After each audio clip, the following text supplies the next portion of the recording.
killed as Hurricane Matthew tears through the Caribbean, sweeping away towns, unleashing raging floods. The deadly storm now taking aim at the U.S. A hurricane warning in Florida. Destruction could be catastrophic.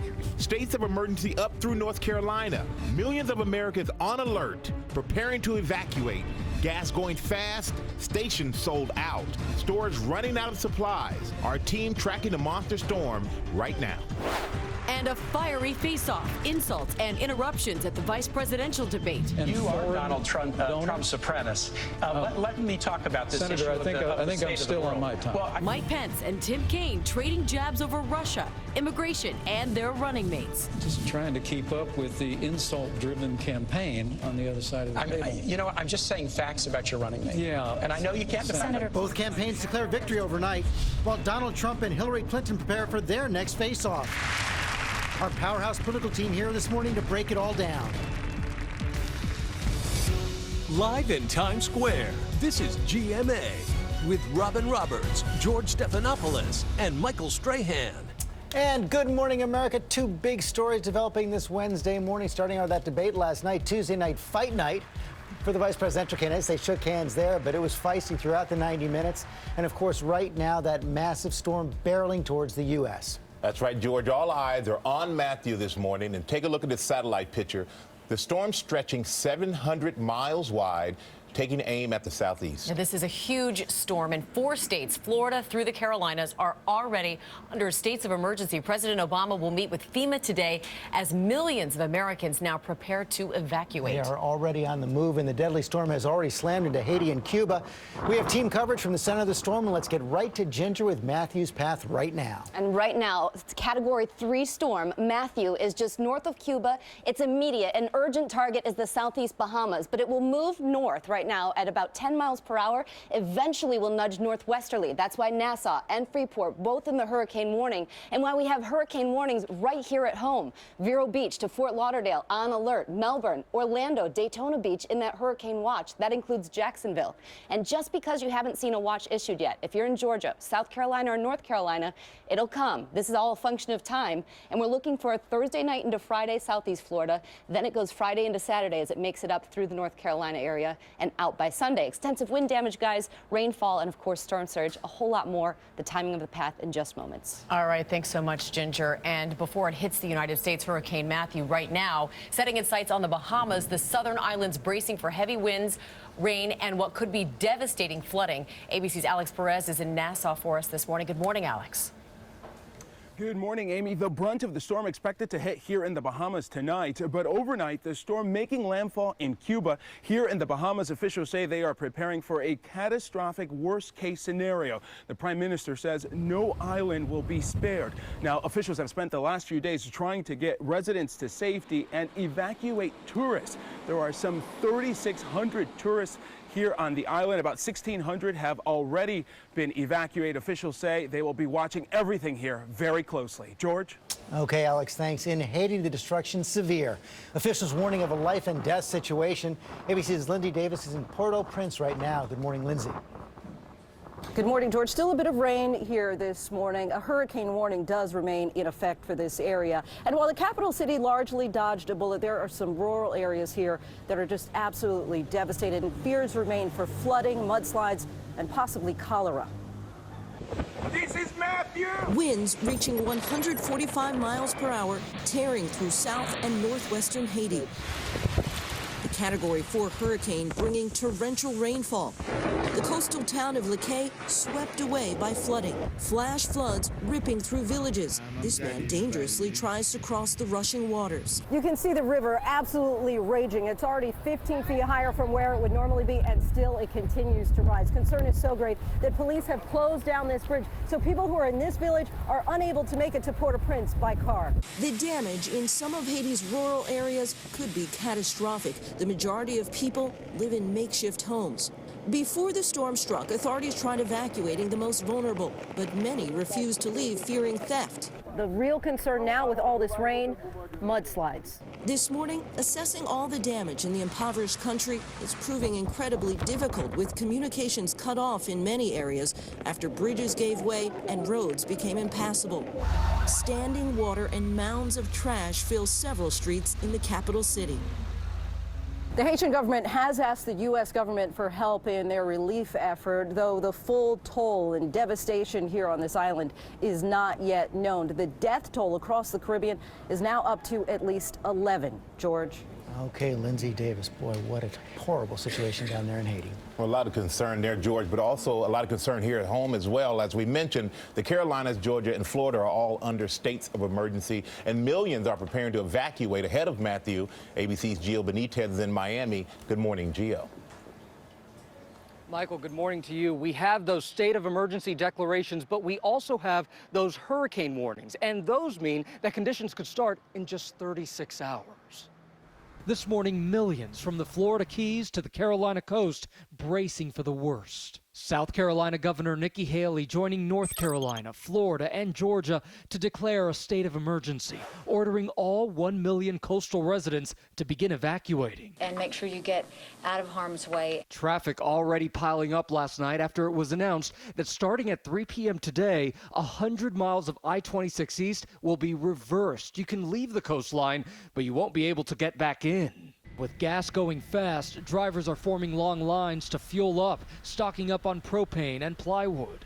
We drove to like 4 different stations trying to get gas and no gas. The short supplies even triggering panic at the pump. Some people even calling 911. Police urging residents to be patient. Food and water supplies dwindling by the minute. Crazy, all the water gone.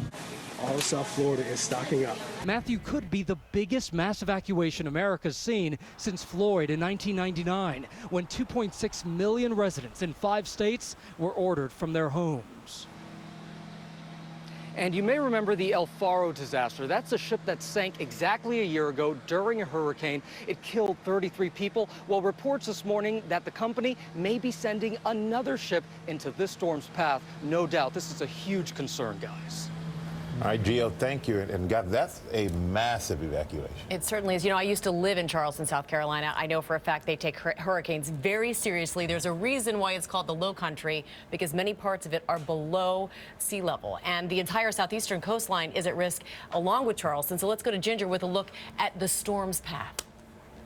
And Amy, I want to get straight to that track. Of course, it comes through the Bahamas, and then as a Category 4, the current track has it Thursday night into early Friday morning, affecting parts of southeast and central Florida. It runs parallel and hugs along the coast right through southeast Georgia, close to Charleston and Wilmington. And of course, where this track takes it out to sea, the National Hurricane Center puts this together, and that is exactly where we're going to go now, to the director, Dr. Rick Knabb. And Rick, as we look at this, there is no direct landfall, but there will still be huge impact, right?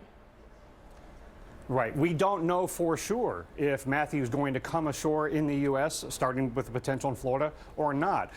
It is possible that the core of Matthew could come ashore in the hurricane warning area in Florida, so people need to be preparing for the possibility of a major hurricane coming ashore. But even if the center stays offshore, you could still have hurricane conditions on the coast, storm surge, heavy rainfall. You don't have to be near the center of the storm to be at the center of action in land areas.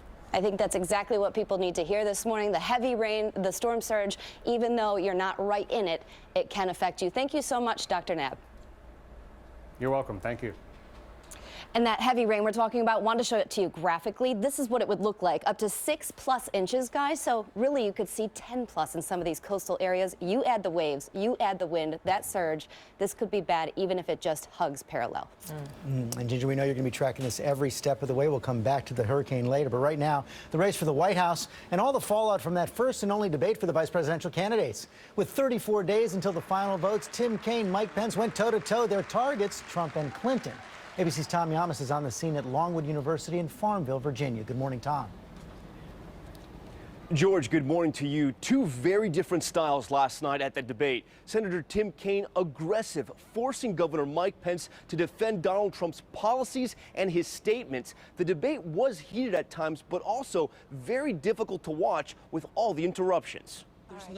In a combative 90 minutes, the vice presidential candidates sitting just inches from each other, showing they too know how to fight. 6 times tonight, I have said to Governor Pence, I can't imagine how you can defend your running mate's position on one issue after the next.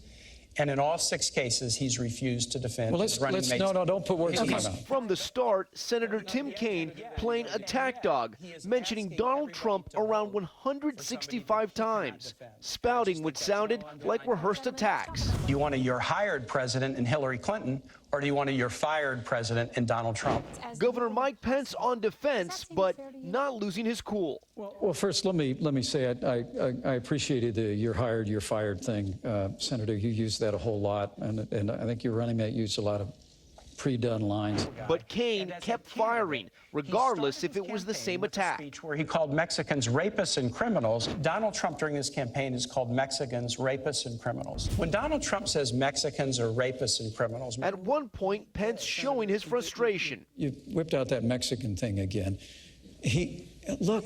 Can you defend it? There are criminal aliens in this country, Tim, who have come into this country illegally, who are perpetrating violence. Also frustrated, debate moderator Elaine Quijano. You are Donald Trump's apprentice. Let me talk about this Senator, issue I think I'm still on my time. Constantly having to break up the back and forth. Gentlemen, if you can't meet the Nixon standard, the people at home cannot understand either one of you when you speak over each other. And front and center at the debate, Trump's tax issues over claiming a $916 million loss in 1995. But he used the tax code just the way it's supposed to be used, and he did it brilliantly. How do you know that? You haven't seen his runway because he's created a business that's worth billions of dollars today. How do you know that? And Pence then putting the spotlight back on Kaine and Clinton, claiming the Democrats were turning the race into an avalanche of attacks. To be honest with you, if Donald Trump had said all the things that you said he said in the way you said he said them, he still wouldn't have a fraction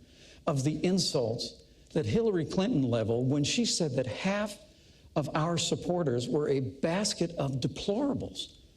And Tom, as you pointed out, a pretty polished performance there from Mike Pence. And we know that Trump was tweeting during the debate saying he thought Pence did a good job, but I wonder if he was rankled at all by the fact that on so many occasions Pence did not defend Trump and his record. You know, it's still unclear this morning. The Trump campaign was saying Governor Mike Pence clearly won that debate. And right after the debate, Trump sent out a couple of tweets. First, this one saying Mike Pence won big. We should all be proud of Mike. But in the middle of the debate, he seemed to be trolling Senator Tim Kaine, retweeting this tweet. Kaine looks like an evil crook out of the Batman movies. George? Love those retweets. Okay, Tom, thanks very much. All right, now let's get some reaction from the Clinton campaign to last night's debate. ABC's Cecilia Vega also there. She joins us now from Farmville, Virginia with the latest. Good morning, Cecilia. Hey, Amy, good morning to you. I guess it's no surprise the Clinton camp is declaring victory, a big win for them, too. The spin is in full effect out here this morning, but I want to show you this. Tim Kaine, after the debate, he showed up at a watch party here in Virginia. He's got all smiles. You can see him right there. Take a listen to what he told reporters. This is just after that debate. It was intense. You were awesome. And it was the fastest 90 minutes in showbiz. Yeah, showbiz. So to the Clinton campaign, you know, they say Kaine's job was really one thing, that he had to hold Mike Pence accountable for Donald Trump's comments and his policies, and they say he did that. You heard him in Tom's story talk about Mexicans or rapists repeatedly. Tim Kaine brought that up at least 4 times, a repeated line of attack. But, you know, the Clinton camp, one aide is telling me that not even Pence could defend Donald Trump.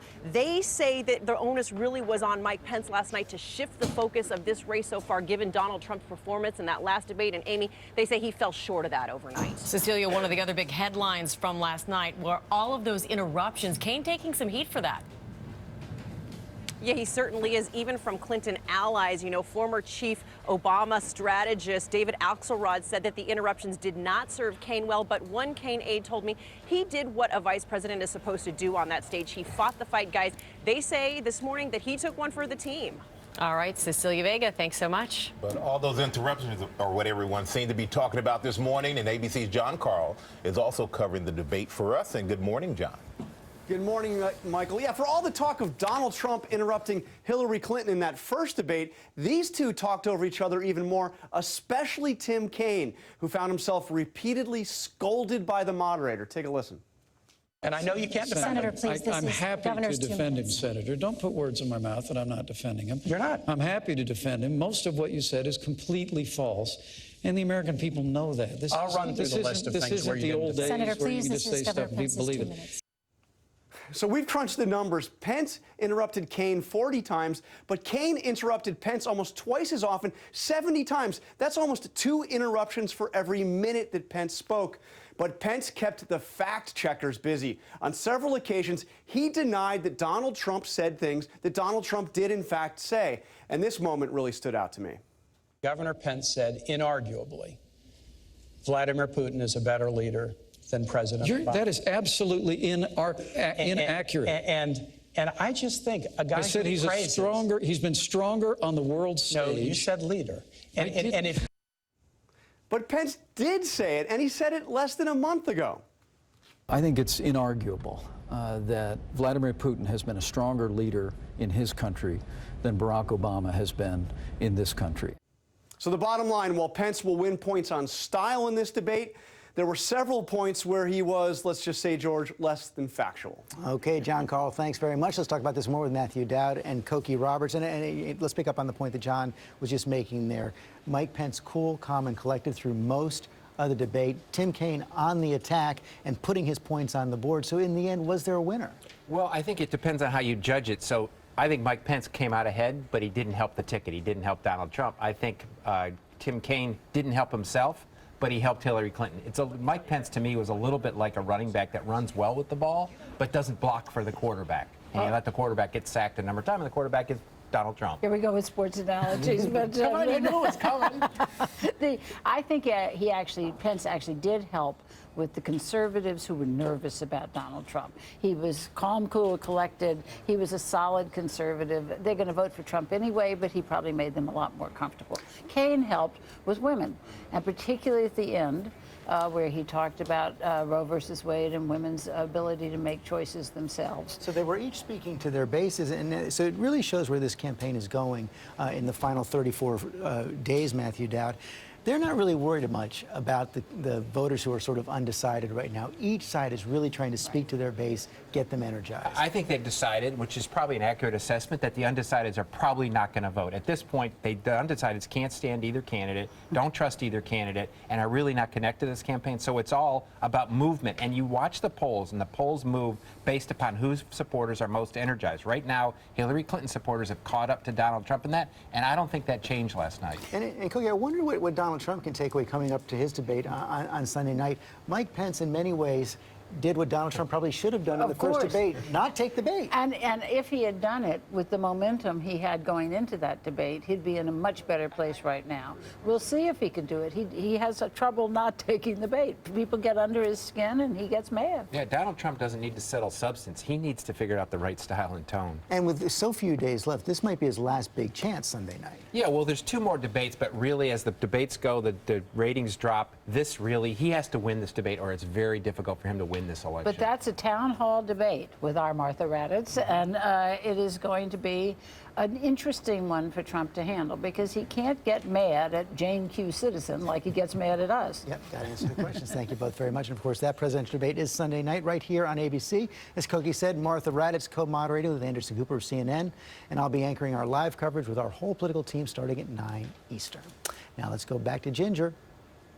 And that's what we're going to do, George. Anyone that's from Virginia to Maine, this is for you. The latest computer modeling taking that trough we've been talking about, pushing it out to sea. So bad for the southeast, better as far as northeast New England right now. Your local weather in 30 seconds. First, though, the cool cities, brought to you by Edward Jones.